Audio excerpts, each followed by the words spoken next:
Oke, yuk kita coba bongkar barang-barang. Kita akan masuk ke dalam buku panduan strategis sebuah lembaga amal modern buat melihat gimana sih cara mereka bermain di dunia penggalangan dana korporat yang jujur aja makin rumit. Nah, semuanya itu kan dimulai dari satu pertanyaan yang paling penting. Pertanyaan yang ada di benak para donatur dan juga lembaga amalnya. Gimana caranya kita yakin kalau uang yang kita kasih itu benar-benar jadi perubahan yang berarti di lapangan? Kita mulai dari panggung utamanya, Ramadan. Ini kan waktu puncaknya orang beramal. Tapi tunggu dulu. Ternyata di balik semangat memberi ini, para penggalang dana sekarang menghadapi tantangan-tantangan baru yang jauh lebih kompleks. Gini loh masalahnya, cara-cara lama buat minta sumbangan itu udah nggak mempan lagi. Kenapa? Karena realitas ekonominya udah beda. Perusahaan sekarang jauh lebih teliti, jauh lebih hati-hati dengan pengeluaran mereka. Dan di sini kita bisa lihat kontrasnya dengan jelas. Di satu sisi, ada dunia korporat yang isinya cuma strategi, data, dan target efisiensi. Nah, dunia inilah yang sekarang jadi wasitnya yang menentukan aturan main dan ekspektasi buat semua kerja-kerja amal yang terjadi di level komunitas. Nah, ini dia rincian tekanan-tekanan yang mereka hadapi. Cash flow perusahaan makin ketat.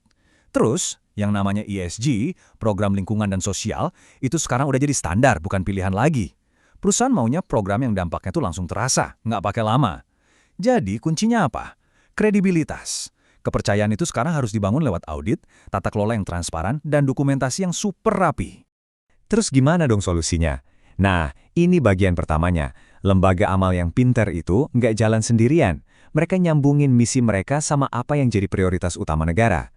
Contohnya gini deh, bayangin ada program pengentasan kemiskinan. Lembaga amal nggak cuma bilang, kami bantu orang miskin, tapi mereka membingkainya jadi, kami bantu pemerintah mencapai target pengentasan kemiskinan ekstrim. Beda kan kedengarannya? Jauh lebih strategis. Atau contoh lain nih, program lingkungan kayak zakat hijau buat ngurusin sampah. Ini kan langsung nyambung sama gerakan hijau nasional yang lagi digalakan pemerintah. Nah, buat perusahaan, program kayak gini jadi menarik banget, karena bisa bantu mereka nunjukin komitmennya ke publik. Nah, ini dia kuncinya. Permintaan donasi itu levelnya naik. Jadi proposal kemitraan strategis. Jadi bukan lagi minta-minta, tapi ngajak kerja bareng buat mencapai tujuan yang sama. Ini pergeseran pola pikir yang, fundamental banget. Oke, itu baru bagian pertama. Solusi bagian keduanya adalah kita harus sadar kalau tiap perusahaan itu beda-beda. Beda kebutuhannya, beda motivasinya, bahkan bahasa yang mereka pakai juga beda. Disinilah strategi intinya dimainkan, yaitu pendekatan kebutuhan industri. Gampangnya gini, zaman proposal satu untuk semua itu udah lewat, sekarang eranya kustomisasi. Bikin program yang emang dijahit khusus buat kebutuhan spesifik si perusahaan itu. Dan ini beda-bedanya. Kalau kita ngomong sama BUMN, pendekatannya harus nyambung sama tugas negara. Beda lagi kalau sama perusahaan swasta. Mereka lebih mikirin reputasi merek atau gimana caranya karyawan bisa ikut terlibat. Apalagi perusahaan multinasional, mereka dikejar target ESG global. Jadi penggalang dana modern itu harus jago ganti bahasa sesuai sama lawan bicaranya.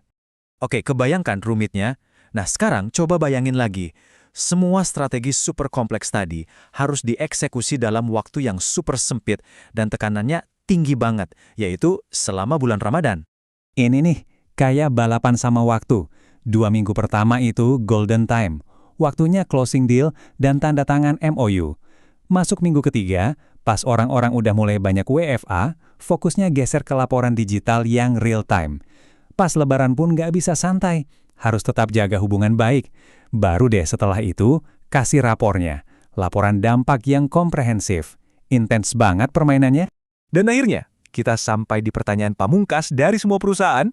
Oke, uang kami itu jadi apa? Apa dampak nyatanya? Di sini kelihatan banget bedanya cara lama dan cara baru. Dulu, mungkin cukup dengan foto jabat tangan. Sekarang, mereka minta dashboard dampak.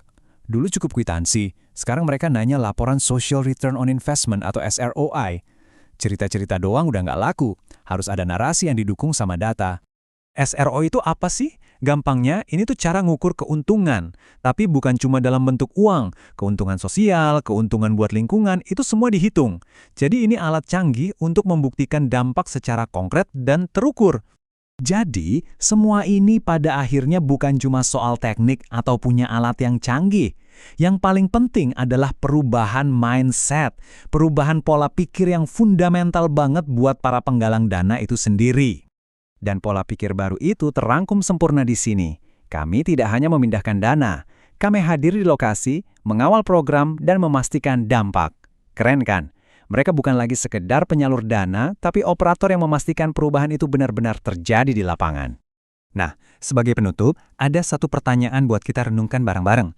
Nanti, kalau kita mau berdonasi lagi, apa yang sebetulnya kita cari? Cuma selembar kwitansi sebagai bukti transaksi, atau kita sebenarnya sedang mencari partner untuk menciptakan dampak yang nyata?